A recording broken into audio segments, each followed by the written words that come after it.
Hello and welcome back to Bubblegum Games.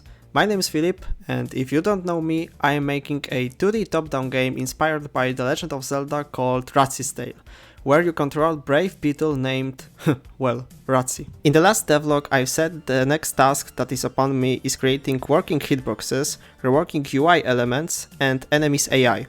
Not exactly all from that list is done, but I've made some other stuff, which is in my opinion far more interesting, and I just can't wait to show you all the progress I made in this past month. Right now my sine wave of work is at its peak, so I take all the chances and squeeze as much of game dev juice as possible. Especially last 2 weeks were very productive to me. Yeah, we don't care, show us the goods. Well then, follow me. First and main thing that was on the tape was obviously enemy AI. In the last video I showed you my miserable spearman who basically did nothing except wander around a little bit. I took my time and watched a few tutorials about state machines and pathfinding to make AI as best as possible. There are many new enemies, but how it works and will probably work in future is like this. Every enemy has its own idle states, like idle, wander or search. When Rutsy enters search radius, they switch state to chase and follow him based on navigation tilemap. Then, based on different attacks and weapons owned, they will perform the required action. And if Rutsy exits search radius for long enough, they switch back quickly to searching, and if player won't be found, they go back to idle states. And now, let me present to you our entries for this year enemy showcase. Being the core of Ant Army, Ant Soldier may not be the fastest or strongest, but where he lacks in terms of combat, he makes up in his determination and quantity. Ant Soldier was obviously the first enemy I made. In the beginning he was a blueprint for future opponents, but in the end I've decided to keep him as the basic enemy. Ant Soldier is a textbook example of that kind of enemies that are one-up from rats and spiders. Enemies like bokoblins, draugr, drowners. They are slow, deal low damage, have no weapon or unique mechanic. They also have little HP, their AI is not the smartest one, but there are many of them in the overworld, and that's where its strength lies the most.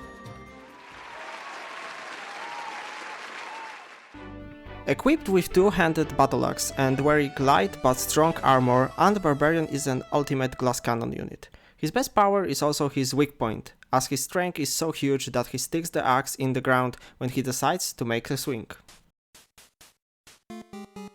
Ant Barbarian is new addition to the enemy list, and some of you may see some similarities to discarded Ant Spearman. That's because it is exactly what happened. I've created all but attack sprites for new Spearman. I wanted to give him thrust attack like Rutsy's third sword attack, but couldn't make it look right. It looked more like swing, which made little sense with weapon like spear. I decided to change spear into battle axe, and I think that was changed for the better. It allowed me to create this unique mechanic with axe being stuck in the ground.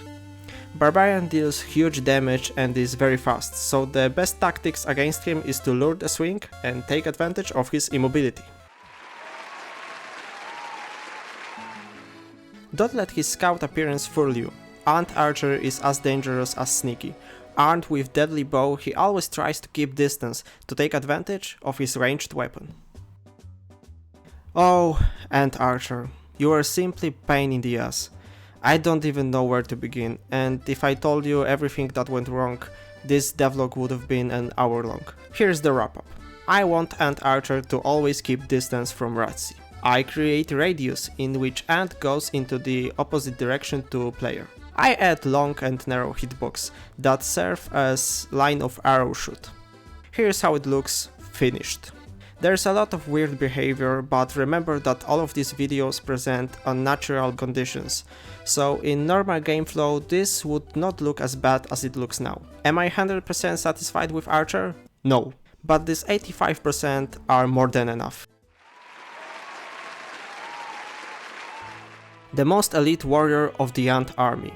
Most feel fear just at the sight of him, and it can only get worse. His hard armor and huge shield protects him from most of the attack, and his sword slashes through everyone and everything like butter.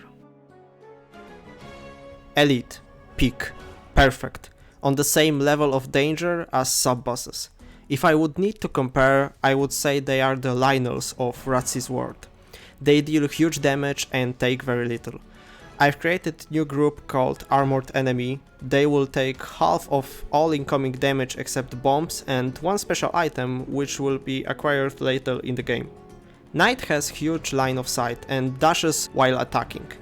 His only weakness is probably his speed, as it's the slowest one from all the ants. In future I want to add mechanic to reflect alloys if they will hit from the front, like shield block, but for now I am most satisfied and happy with that one. Because he's my best friend, he's my pal, he's my homeboy, my rotten soldier, he's my sweet cheese, my good time boy. These 4 guys took most of my time. Overall, while I think there is still room for upgrade, especially with Archer, I am not going to stop workflow only for one enemy you can see about 20 times during the game, especially since he will not be met in this kind of unnatural conditions and tricks I've used will be less noticeable. This was the main show of this devlog, and I am very happy with new enemies. But this is also not all the work I've made. Keep up, there is still more. But I'm not done yet! First of all, thanks to the generosity of Ant Archer, I've created shooting mechanic for Rutsy. This was the last thing I've made before recording this devlog, but it was also the easiest. I've basically copied all the necessary code from Archer, enemy and added new state that will be active whenever a player uses item, which is for now only bow. Don't worry, I remember about my biggest defeat, bombs, and they are very high on the list, just not that high to be in this devlog. Next thing I've made is scene transitions. This also wasn't very difficult, but required a lot of tweaking, so it took around 2 days of work. But in the end, it works properly. I've came up with switching scenes and black hole transition on my own, but when it comes to this auto move, this video helped me. That series is for Godot 3.4, but most of the stuff can be easily translated, so if you are looking for a good tutorial for changing scene in Zelda-like spirit, be sure to check it out. I've also created 3 style map. Thanks to them, we now have world borders, so there is no option for going out of camera view. They require some fixes, especially with white sorting and collisions, but since this is all still testing scenes, I will be paying more attention to it when real levels will be created. Lastly, hitboxes. They sort of work, because attacking and getting hit correctly subtracts value corresponding to hit points, so the main stuff is done. I've also added knockbacks in the last second, but I didn't test them properly yet. It still misses a lot of stuff, effects on hit, invisibility frames, death effects, etc. I don't want to delve deep into this before new UI elements are ready, so for now these labors need to be more than enough. Some time ago I was watching this devlog. I highly recommend it, but it was the comment that made me think. Let me show you. I'm so glad there's finally a devlog with a game that has a true vision and passion for what they are taking inspiration from. I've realized that although I talk almost endlessly about how my game is inspired by The Legend of Zelda, I don't have any core mechanic implemented that will confirm these words. It looks more like top-down chaos roguelike with no future plan. So let's think. What is the core of Zelda games?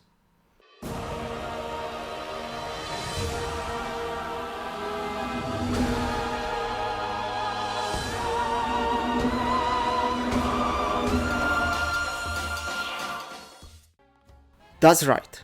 Plan for the next devlog is to create whole dungeon number 1, the infested beehive. And with that quote, I'm going to leave you for today. As always, huge thank you for staying with me. If you have any questions, leave them in comments on my Instagram or contact me via email. Stay tuned for the next videos, and as always, remember to have a great day. Bye!